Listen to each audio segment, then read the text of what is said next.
morning, students. Today we are going to start a new chapter of class 7, that is nutrition in animals. As we have studied in the previous chapter that plants can make their own food by the process of photosynthesis. पिछले chapter में हमने क्या पढ़ा था कि plants simple substances का use करके like carbon dioxide, sunlight, chlorophyll क्या प्रोड्यूस करता है, हमको ग्लूकोज और ऑक्सीजन प्रोड्यूस करता है. Animals cannot make their own food by the photosynthesis process. So animals are dependent on plants and other animals for the sources of food. Animals require food for obtaining energy, growth and repair of damaged body parts. Animals को खाने की ज़रूरत क्यों पड़ती है? ताकि उसकी body को एनर्जी ऑब्टेन हो सके, ग्रोथ उसकी बॉडी की हो सके और कोई भी जो डैमेज सेल्स हैं या डैमेज बॉडी पार्ट्स हैं वो भी रिपेयर हो सके. Nutrition in animals takes place in 5 steps. ये जो न्यूट्रिशन का प्रोसेस होता है, मतलब जो फूड इनटेक करके उसका बॉडी में यूटिलाइजेशन करने का जो प्रोसेस होता है, ये टोटल 5 स्टेप्स में एनिमल्स और ह्यूमन बींग्स में कंप्लीट होता है. And these 5 steps are ingestion, digestion, absorption, assimilation and egestion. Now we will discuss these 5 steps in detail. The first one is ingestion. Ingestion means process of taking food into the body. मतलब हम अपने mouth से या जिस भी animal के पास जो भी ऑर्गन प्रेजेंट है फूड को इनटेक करने के लिए, उस प्रोसेस को क्या कहा जाता है? इंजेशन कहा जाता है. Next one is digestion. Digestion is the process in which complex substances are broken down into simple water soluble substances. वो प्रोसेस जिस प्रोसेस में बड़े मॉलिक्यूल्स, जैसे सपोज अगर हमने एक चपाती की बाइट माउथ में डाली तो वो एक पूरा लार्ज मॉलिक्यूल कंसिडर किया जाएगा, लेकिन जब हम चपाती को लगातार च्यू करते जाएंगे अपने टीथ की हेल्प से तो ये चपाती ग्लूकोज के स्मॉल मॉलिक्यूल्स में टूटती जाएगी और इसी प्रोसेस को क्या कहा जाता है? डाइजेशन. और जो भी स्मॉल मॉलिक्यूल्स में टूटेंगे सब्सटेंसेस वो वाटर सॉल्युबल होने चाहिए ताकि हमारी बॉडी उसको इजीली एब्जॉर्ब कर सके. Third step is absorption. Absorption is the process in which digested food passes through the intestinal wall into blood stream. Absorption के प्रोसेस में क्या हुआ? जो भी फूड हमने डाइजेस्ट किया, जो स्मॉलर सब्सटेंसेस में उसको तोड़े, वो आपके स्मॉल इंटेस्टाइन लार्ज इंटेस्टाइन के थ्रू होते हुए आगे बढ़ती है और जो स्मॉल इंटेस्टाइन और लार्ज इंटेस्टाइन की वॉल्स होती हैं ये डाइजेस्टेड फूड को एब्जॉर्ब करती हैं और इसी प्रोसेस को हम क्या बोलते हैं? एब्जॉर्प्शन बोलते हैं. Next one is assimilation. The process in which the absorbed food is taken in by body cells and used for energy, growth and repair. मतलब जो इंटेस्टाइनल वॉल्स ने फूड को एब्जॉर्ब कर लिया, अब उस फूड को जब सेल्स यूज करने लगेंगी ग्रोथ करने के लिए, डेवलपमेंट करने के लिए, तो इस प्रोसेस को हम क्या बोलते हैं? एसिमिलेशन बोलते हैं. And the last step is egestion. Egestion means the removal of undigested food from the body. कुछ ऐसे फूड पार्टिकल्स रह जाएंगे जो कॉम्प्लेक्स सब्सटेंसेस में कॉम्प्लेक्स सब्सटेंसेस से स्मॉलर सब्सटेंसेस में ब्रेक नहीं हो पाएंगे, तो वो फूड क्या होते हैं? हमारी बॉडी से एनस के थ्रू स्टूल्स, फीसेस, यूरिन के फॉर्म में बॉडी से बाहर निकल जाते हैं. इसी प्रोसेस को क्या कहा जाता है? इजेशन कहा जाता है. Now the next topic is animals take in food by different methods. Different animals use different modes of taking food into their body. Every animal has some special structure or organs for taking food inside its body. मतलब हर animal के पास कोई ना कोई special organ present होता है जिस organ की मदद से वो फूड को अपनी बॉडी के अंदर इनटेक करती है. We will describe some of the animals and their organs by which they intake the food. First one is frog. Frog takes its prey by its long tongue. Butterfly uses its feeding tube for sucking the nectar. Starfish, which is a sea animal, has an amazing way of taking food. Starfish क्या करती है? अपने mouth को open करती है और अपने mouth के अंदर ही एनिमल को ट्रैप कर लेती है और एनिमल उसकी बॉडी के अंदर पहुंच जाता है और वहीं पे उसके डाइजेशन का प्रोसेस स्टार्ट हो जाता है। द स्मॉल इन्फेंट्स, मतलब जो छोटे बच्चे होते हैं, infants of cows, human beings, they suck the milk. House flies कैसे इनटेक करती हैं? ये फूड पे आके बैठती हैं, फूड पे अपने सलाइवा को छोड़ती हैं और फूड के सॉलिड पार्ट को लिक्विड में कन्वर्ट करके उसको जूसी फॉर्म में कन्वर्ट करती हैं और तब उसको सकिंग मेथड के थ्रू इनटेक करती जाती हैं। We have studied in starting about the digestion. Digestion in our body can be physical or chemical. Physical digestion means chewing of food by the teeth, मतलब जब हम दांत से खाने को च्यू करते हैं तो ये physical digestion है। And the chemical digestion is mixing up of digestive juices with the food for its digestion, मतलब जब खाने के साथ digestive juices mix होके उसके digestion के process को complete करती हैं तो वो आपका chemical method होता है। The process of digestion takes place inside the body. So we have to study human digestive system in detail. But before starting human digestive system, we should know the meaning of alimentary canal. Alimentary canal is a long tube running from mouth to anus of a human being in which digestion and absorption of food takes place.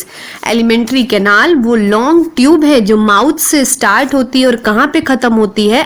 anus पे जाके ख़त्म होती है और इसी long tube के अंदर digestion और absorption का process complete होता है।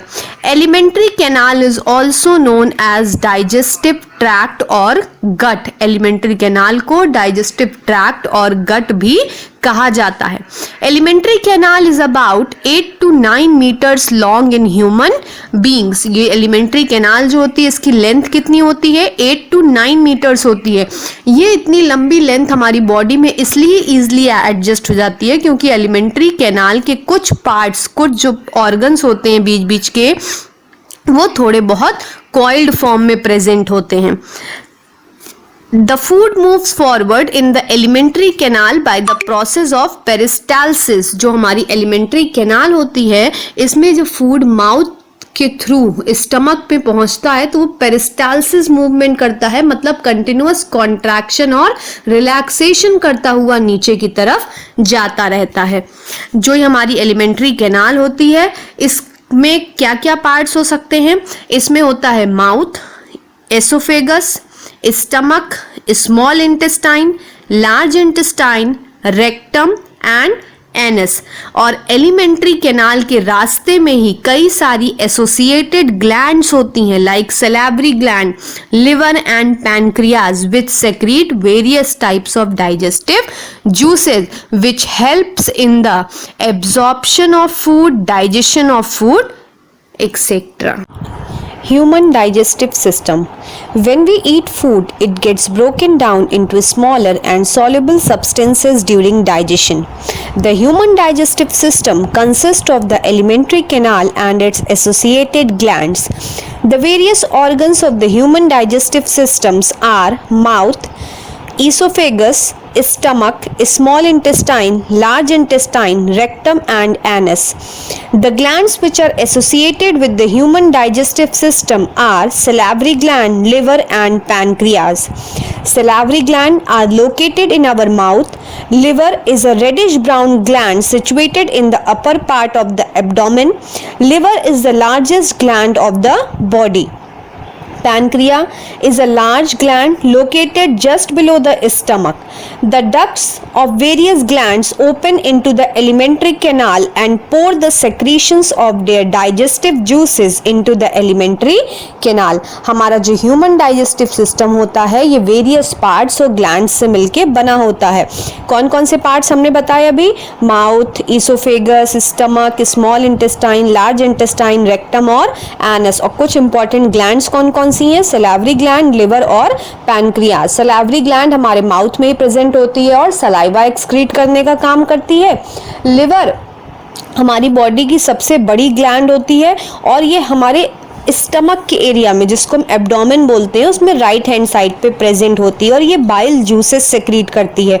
और जो पैनक्रियाज होती हैं ये पैनक्रियाटिक जूसेस सेक्रीट करने का काम करती हैं। ये तीनों ग्लैंड जो होती हैं इनकी जो पाइप्स होती हैं, जो इनका रास्ता होता है वो कहाँ आके ओपन होता है, एलिमेंट्री कैनाल में ओपन होता है, ताकि ये अपने जूसेस एलिमेंट्री कैनाल में सप्लाई करती जाए और जो भी लार्ज मॉलिक्यूल फूड्स के वहाँ से पास होते जाएं वो इन जूसेस के कांटेक्ट में आने के बाद स्मॉल सॉल्युबल सब्सटेंसेस में कन्वर्ट होते जाएं। Now we will describe how food gets digested when it passes through the various parts of the alimentary canal. अब हम पढ़ेंगे कि एलिमेंट्री कैनाल के जो अलग अलग पार्ट्स थे, like mouth, oesophagus, stomach, small intestine etcetera, इनमें कैसे कैसे डाइजेशन का प्रोसेस कंप्लीट होता जाता है। First one is mouth.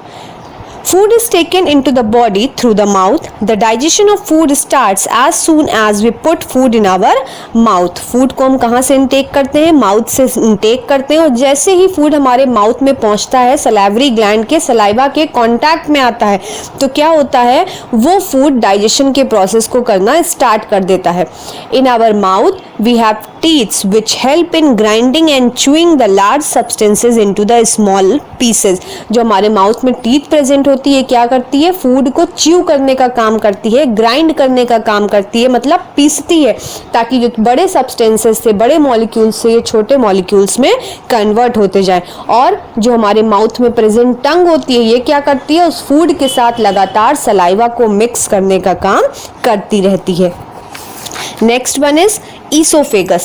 The esophagus is a tube which connects the mouth to stomach. Esophagus is commonly known as food pipe. Mouth जहाँ पे end होता है, मतलब हमारे जो neck का portion होता है वहाँ से ईसोफेगस स्टार्ट होती है और कहाँ पे जाके ख़त्म होती है, हमारे स्टमक में ख़त्म होती है। ईसोफेगस में डाइजेस्टिव जूसेस आके मिक्स होते हैं और फूड को स्मॉलर मॉलिक्यूल्स में तोड़ने का काम करते जाते हैं। The food coming from mouth moves down through esophagus by peristalsis movement. अब जब खाना गले से नीचे की तरफ जा रहा है पेट में, तो क्या होता है, जो esophagus फूड पाइप होती है हमारी, ये कंटिन्यूअस कॉन्ट्रैक्ट और रिलैक्स करती है, जिसको कि हम पेरिस्टालसिस मूवमेंट बोलते हैं, और फूड को माउथ से ले जाके कहाँ पहुँचाने का काम करती है, स्टमक में पहुँचाने का काम करती है। During vomiting, however, the food moves in the opposite direction from stomach to mouth by the process of anti-peristalsis. और जब हमको vomiting होती है तो peristalsis movement का just opposite होता है anti-peristalsis, जिसकी वजह से food क्या होता है, stomach से mouth में आ जाता है। peristalsis में mouth to stomach, anti-peristalsis में stomach to mouth. Digestion of food in the stomach. Stomach is a thick-walled bag present on the left side of the abdomen. Stomach pouch like structure होता है जो हमारे body के abdomen portion में left side में present होता है। The function of stomach is to churn the food for 3 hours. Stomach का मेन फंक्शन क्या होता है कि जो फूड हमारे इसोफेगस से स्टमक में पहुंचा है उसको 3 hours के लिए और पीसता रहे। चर्निंग का मतलब क्या होता है, पीसता रहे। The lining of stomach secretes mucus, hydrochloric acid and digestive juices. जो स्टमक के अंदर की वॉल होती है 3 सब्सटेंसेस सेक्रीट करती है, एक mucus, second one is hydrochloric acid and third one is digestive juices. The function of digestive juices is to help the digestion of foods.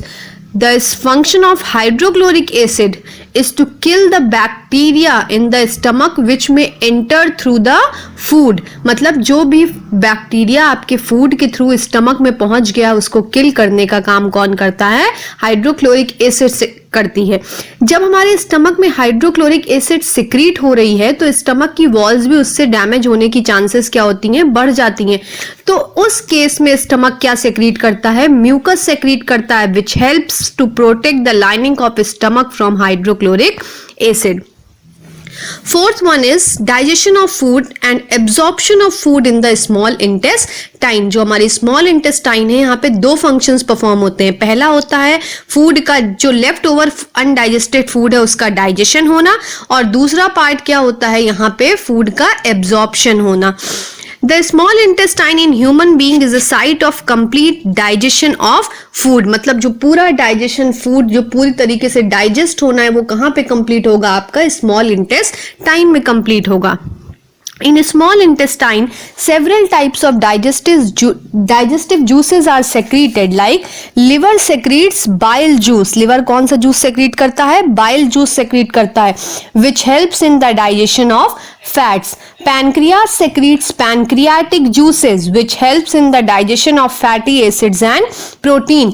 And intestine, small intestine अपना खुद का भी juice secrete करता है, which is known as intestinal juices, which help in the digestion of carbohydrates to glucose and proteins into amino acid. अब जब पूरा digestion complete हो गया है तो ये डाइजेस्टेड फूड बॉडी के सेल्स तक पहुंचने चाहिए, और सेल्स तक पहुंचने के लिए स्मॉल इंटेस्टाइन एब्जॉर्प्शन का प्रोसेस स्टार्ट करता है. जो हमारी स्मॉल इंटेस्टाइन की अंदर की वॉल होती है, इनमें फिंगर लाइक प्रोजेक्शंस होते हैं जिनको हम विलाई बोलते हैं. ये विलाई जो होती हैं ये फूड को एब्जॉर्ब करने का काम करती हैं. हर विलाई के पीछे, मतलब आपकी जो फिंगर लाइक प्रोजेक्शन थी विलाई, इसके पीछे स्मॉल स्मॉल ब्लड वेसल्स का नेटवर्क होता है जो डाइजेस्टेड फूड को एब्जॉर्ब करती हैं, ब्लड में ले जाके मिक्स करती हैं, और ब्लड क्या करता है, यही डाइजेस्टेड फूड बाकी सेल्स को पहुंचाता है ताकि एनर्जी, ग्रोथ और रिपेयरमेंट का काम होता जाए. और जब ब्लड उन डाइजेस्टेड फूड को एब्जॉर्ब करके फंक्शन शुरू करवा देता है सेल से, तो इस प्रोसेस को क्या कहा जाता है, एसिमिलेशन कहा जाता है. The food that remains undigested and unabsorbed passes from small intestine into the large intestine. और जो भी फूड आपका अनडाइजेस्टेड रह गया या ब्लड ने उसको एब्जॉर्ब नहीं किया, वो सारा फूड कहाँ पहुंच जाता है, आपकी लार्ज इंटेस्टाइन में पहुंच जाता है. Now we will see what function is played by large intestine. Large intestine is about 1.5 meter long. It is called large intestine because it is quite wide tube. इसको large intestine क्यों कहते हैं, क्योंकि जो large intestine की tube होती है वो काफी मोटी होती है. The large intestine absorbs most of the water from undigested food material. अब जो undigested food large intestine के पास आया है, large intestine क्या करता है, उसमें से सारे water content को absorb कर लेता है, मतलब जो cells होती हैं उसको absorb करके water को use कर लेती हैं. और वाटर एब्जॉर्ब होने के बाद जो सेमी सॉलिड पेस्ट बचता है वो लार्ज इंटेस्टाइन के last part that is rectum में जाके स्टोर हो जाता है. और जब भी हम वॉशरूम जाते हैं, टॉयलेट जाते हैं, तो यही undigested food semi solid waste के फॉर्म में बॉडी से बाहर निकल जाता है, और यही प्रोसेस क्या कहलाती है, इजेशन की प्रोसेस कहलाती है. Now we have to study another important topic, that is teeth and tooth decay. Before food can be used by the body, it must be broken down into small pieces. मतलब जब food को body utilise करे उसके पहले उसको smaller substances में टूटना चाहिए ताकि हमारे सेल्स उसको ईजिली एब्जॉर्ब कर सकें. The main function of breaking of food is done by the teeth, and we have 4 types of teeth in our mouth: incisors, canines, premolars and molars. The upper part of the tooth is called crown. The middle part of the tooth is called neck, whereas the lower part of the tooth is called root. जो हमारे teeth होते हैं, चाहे वो incisor हो, चाहे canine हो, चाहे प्रीमोलर हो, चाहे मोलर हो, ये 3 पार्ट्स में डिवाइड होते हैं. सबसे अपर पार्ट जो हमको विजिबल है हमारे माउथ में, बिल्कुल ऊपर का हिस्सा, उसको हम क्राउन बोलते हैं. जो बीच का हिस्सा होता है इसको नेक बोलते हैं, और जो पार्ट हमारे जॉज में एम्बेडेड होता है, मतलब घुसा हुआ होता है, उसको हम क्या बोलते हैं, रूट बोलते हैं. every type of teeth has its own function. Now we will see first function of incisors. The incisors are for biting and cutting the food. Incisors का काम क्या होता है, खाने को काटना और तोड़ने का काम होता है. Second one is canine. Canines are for piercing and tearing the food. जो हमारे पॉइंटेड टीथ होते हैं इनका काम क्या होता है, खाने को नोचना, फाड़ना. जैसे for example when we have to eat flesh, then we use the canines. Now next one is premolars. Premolars and molars have same function. They are used for chewing and grinding the food. मतलब ये खाने को पीसने का काम करते हैं. Each jaw consists of 4 incisors, 2 canines, 4 premolars and 6 molars, that is 16 teeth in the upper jaw and 16 teeth in the lower jaw. The first set of teeth which grows during infancy or babyhood is called the milk teeth, जिसको हम लोग क्या बोलते हैं, दूध के दांत बोलते हैं। जो पहला सेट ऑफ टीथ हमारे माउथ में ग्रो करता है हमारे बचपन की एज में, उसको मिल्क टीथ कहा जाता है। मिल्क टीथ का दूसरा नाम होता है temporary teeth and they start to fall between the age of 6 and 8 years, और ये अपने आप टूटना कब शुरू करते हैं, 6 to 8 years के बीच में। When milk teeth fall off, then another set of teeth grow in their place. That set of teeth is known as the permanent teeth. जब हमारे मिल्क वाले टीथ फॉल हो चुके होते हैं तो नए सेट ऑफ टीथ बाहर आते हैं, वो सेट ऑफ टीथ क्या कहलाते हैं, परमानेंट टीथ कहलाते हैं। The permanent set of teeth remains till the old age, और हमारी ओल्ड एज तक ये टीथ क्या होते हैं, अगर कोई इंजरी कॉज नहीं हुई है तो ये टीथ लगातार मेंटेन रहते हैं। Next one is tooth decay. Tooth decay is a process in which the tooth becomes rotten due to the formation of cavities inside it leading to toothache. Tooth decay वो process है जिस process में जो हमारे दांत होते हैं इनमें कैविटीज हो जाती हैं, और जो कैविटीज होती हैं ये किसकी वजह से कॉज होती हैं, बैक्टीरियाज की वजह से। हम सपोज रात में कोई स्वीट खा के सो गए, हमने माउथ को वॉश नहीं किया प्रॉपरली, तो वो बैक्टीरिया क्या करता है, रात भर हमारे टीथ्स के ऊपर ग्रो करता है, और जो स्वीट के पार्टिकल्स हमारे टीथ में प्रेजेंट होते हैं उनको कंटिन्यूअस ईट करता रहता है, और ईट करते करते क्या करता है, हमारे टूथ के इनामल पोर्शन को भी खत्म कर देता है, जो सबसे हार्डेस्ट पोर्शन होता है हमारे टूथ का। उससे क्या होगा, कैविटी हो जाएगी। उस कैविटी से क्या होगा, जो आपकी नीचे की रूट है वहां तक के लिए एक ओपन रास्ता बन जाएगा ताकि बैक्टीरिया जॉज में एंटर कर सके। फिर अगर आप कुछ भी ठंडा गर्म खाते हो तो उससे क्या होता है, आपको पेन फील होता है। Tooth decay can be prevented by following ways. We should rinse the mouth thoroughly with clean water after every meal. मतलब खाना खाने के बाद हमको अपने माउथ को प्रॉपरली वॉश करना चाहिए। We should clean our teeth with a brush and toothpaste at least twice a day. मतलब दिन में 2 बार हमको ब्रश करना चाहिए।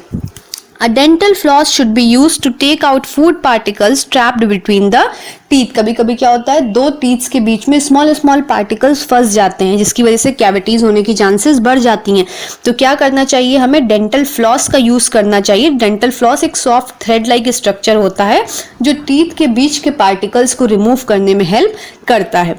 We should eat less of sugary food such as sweets, chocolates, toffees and ice cream. मतलब मीठी चीजें हमको थोड़ी कम खानी चाहिए, क्योंकि शुगर और बैक्टीरिया जहां कहीं भी मिलते हैं वहां पे एसिड की फॉर्मेशन होती है, और वही एसिड क्या करती है, टूथ डिके कॉज करने में हेल्प करती है। Now the next topic is tongue.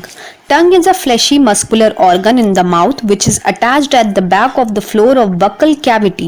It is free at the front and can be moved in the all direction. Tongue muscular organ होता है जो हमारे नेक के पोर्शन के पास से अटैच्ड होता है, और टंग फ्री होता है, मतलब इसमें कोई बोन्स प्रेजेंट नहीं होती हैं, इसीलिए इजिली पूरे माउथ में रोटेट कर सकता है।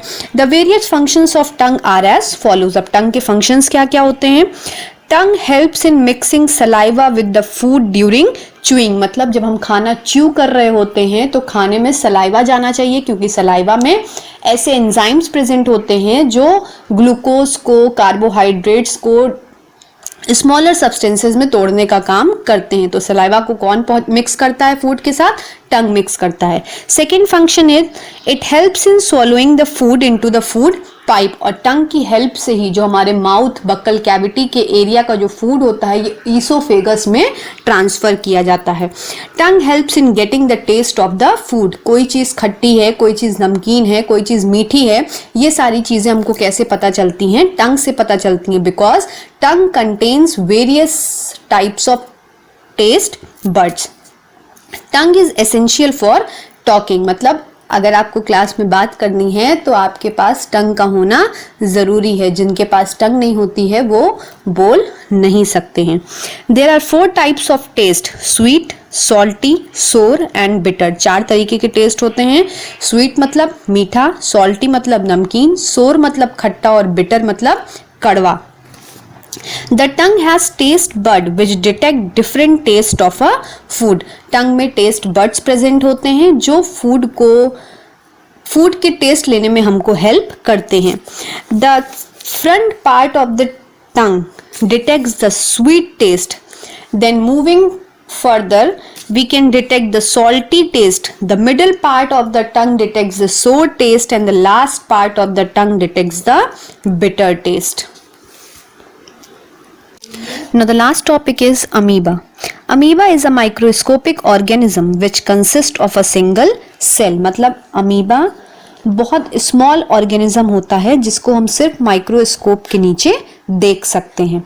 Amoeba is the simplest animal. Amoeba lives in pond water. Amoeba is so small that it can be hardly seen with the naked eye. सबसे सिंपलेस्ट एनिमल मतलब जो एनिमल्स का बेसिक कैटेगरी होगा वो क्या कहलाएगा? आपका अमीबा कहलाएगा। कहाँ रहता है? पॉन्ड वाटर में रहता है और बहुत ही मुश्किल से मतलब बिल्कुल चांसेस जीरो होती हैं कि इसको हम नेकेड आइज से देख सकते हैं। Amoeba has a cell membrane, a round dense nucleus and many small bubble-like vacuoles in its cytoplasm. Single cell होने की वजह से इसके पास क्या क्या प्रेजेंट होती है? सेल मेम्ब्रेन होती है जो इसको प्रोटेक्शन देती है, साइटोप्लाज्म होती है जिसमें क्या प्रेजेंट होते हैं? वैक्यूल्स प्रेजेंट होते हैं, न्यूक्लियस प्रेजेंट होते हैं जो अपना अपना फंक्शंस परफॉर्म करते हैं। A food vacuoles consist of bubble of water containing the food particles captured by amoeba. Food vacuoles का काम क्या होता है कि ये वाटर और फूड पार्टिकल्स को कैप्चर करके रखती हैं ताकि अमीबा की जो सेल है, जो उसकी सिंगल सेल है, उसको न्यूट्रिशन मिलता रहे। The most important feature of amoeba is that it has no fixed shape. मतलब जो हमारा अमीबा होता है इसका कोई प्रॉपर शेप नहीं होता है, ये कंडीशंस के अकॉर्डिंग, सिचुएशंस के अकॉर्डिंग अपने शेप को चेंज करता रहता है। The shape of amoeba changes because it can makes it's cytoplasm flow in any direction. और क्यों इसका शेप चेंज होता है? क्योंकि अमीबा जिस डायरेक्शन में चाहे उस डायरेक्शन में अपने लिक्विड दैट इज साइटोप्लाज्म जो सेल के अंदर प्रेजेंट है उसको मूव कर लेता है और अपने शेप को चेंज कर लेता है। The body of amoeba has finger like projections which are called pseudopodia. जो आपका अमीबा होता है इसमें इसकी जो सेल मेम्ब्रेन होती है ये फिंगर लाइक प्रोजेक्शंस बना लेती हैं जिनको हम लोग क्या बोलते हैं? स्यूडोपोडिया, जिसको कि नॉर्मल लैंग्वेज में हम लोग फॉल्स फीट कहते हैं। मतलब झूठे पैर जिसकी मदद से ये एक जगह से दूसरी जगह ट्रेवल कर सकता है। Amoeba can produce pseudopodia on any side by pushing the cytoplasm in that side. Amoeba किसी भी साइड अपने फॉल्स फीट को डेवलप कर सकता है। जिस साइड वो अपने साइटोप्लाज्म को शिफ्ट कर देगा उस साइड ही एक नया स्यूडोपोडिया डेवलप हो जाएगा। अब अमीबा में भी फीडिंग और डाइजेशन का काम होता है। तो अमीबा में फीडिंग और डाइजेशन का काम उसके स्यूडोपोडिया की मदद से ही होता है। अमीबा करता क्या है? स्यूडोपोडिया को ओपन कर लेता है, मतलब 2 फीट उसने निकाल लिए और उन्हीं फीट के बीच में क्या करता है? फूड पार्टिकल्स को फंसा लेता है और फिर कुछ टाइम बाद क्या करता है? दोनों फीट जो फॉल्स फीट थे उनको अटैच कर लेता है। मतलब जो फूड था वो कहाँ पहुंच गया? अमीबा की बॉडी के अंदर पहुंच गया। जो अमीबा का साइटोप्लाज्म होता है इसमें different types of enzymes present होते हैं जो फूड को डाइजेस्ट करने में हेल्प करते हैं। डाइजेशन होने के बाद अमीबा का जो साइटोप्लाज्म होता है ये फूड को एब्जॉर्ब कर लेता है और अमीबा अपने साइज को थोड़ा बड़ा कर लेता है। जब अमीबा ने एब्जॉर्प्शन भी कर लिया तो जो अनडाइजेस्टेड फूड पार्टिकल्स होते हैं उसकी बॉडी में वो उसको बिल्कुल किनारे सेल मेम्ब्रेन में ले जाके फिक्स करता है और कुछ टाइम बाद स्यूडोपोडिया की मदद से ही उसको बॉडी के बाहर कर देता है। A similarity between the nutrition in amoeba and human beings is that in the both cases digestive juices break down the complex food particles into simpler substances। जो अमीबा का न्यूट्रिशन और जो ह्यूमन बींग्स का nutrition होता है उसमें एक चीज सिमिलैरिटी होती है। क्या? कि जैसे ह्यूमन बींग्स में हमने पढ़ा था कि लार्ज मॉलिक्यूल्स को स्मॉल मॉलिक्यूल्स में तोड़ा जाता है, वैसे ही सेम केस अमीबा में भी होता है कि लार्ज सब्सटेंसेस को स्मॉल सब्सटेंसेस में तोड़ के तभी उसको डाइजेस्ट करने का काम स्टार्ट होता है। And there is also a difference between amoeba and human beings. That difference is Amoeba has no mouth and no digestive system, whereas human beings has a mouth and a digestive system. मतलब amoeba के पास कोई mouth नहीं present होता है proper, वो food किससे intake कर रहा है, स्यूडोपोडिया से इनटेक कर रहा है, लेकिन ह्यूमन बींग्स के पास एक प्रॉपर माउथ प्रेजेंट होती है जहां से वो इंजेक्शन का प्रोसेस करते हैं. हमारे पास एक प्रॉपर पूरा डाइजेस्टिव सिस्टम प्रेजेंट है जिसमें mouth, oesophagus, stomach, small intestine, large intestine, ये सारी चीजें आती हैं. लेकिन अमीबा के केस में ऐसा कोई भी डाइजेस्टिव सिस्टम प्रेजेंट नहीं होता है. Thank you.